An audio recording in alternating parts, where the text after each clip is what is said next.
Dans un petit atelier sombre au cœur d'un village oublié, vivait un vieil artisan du nom de Geppetto. Solitaire et rongé par la tristesse, il sculpta une marionnette en bois pour se tenir compagnie. Mais ce bois qu'il avait trouvé dans une clairière voisine n'était pas ordinaire.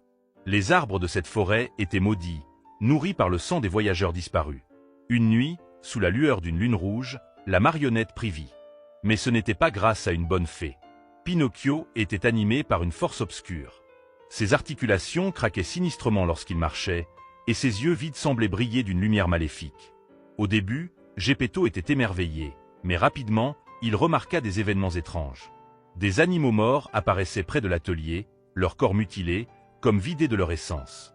Pinocchio souriait innocemment, mais la nuit, le vieil homme entendait des chuchotements effrayants émanant du bois de la marionnette.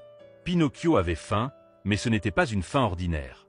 Il ne voulait ni pain ni lait, mais l'énergie vitale des êtres vivants.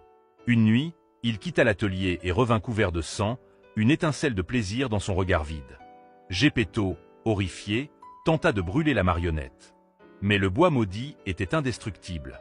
Pire encore, chaque tentative renforce Pinocchio, le rendant plus puissant. Pinocchio commença à tisser des fils dans tout le village, des fils invisibles qui capturaient les âmes de ceux qui osaient croiser son chemin. Les villageois se transformèrent en pantins grotesques, leurs corps suspendus dans les airs, dansant au gré de la volonté du monstre. Le vieil homme, rongé par la culpabilité, tenta une dernière fois de détruire sa création. Armé d'une hache bénite par un prêtre, il affronta Pinocchio. Mais ce dernier l'attendait. « Je ne suis plus ton fils », murmura la marionnette, avant de l'embrocher avec ses fils tranchants. Geppetto devint le pantin final, condamné à servir éternellement le monstre qu'il avait créé.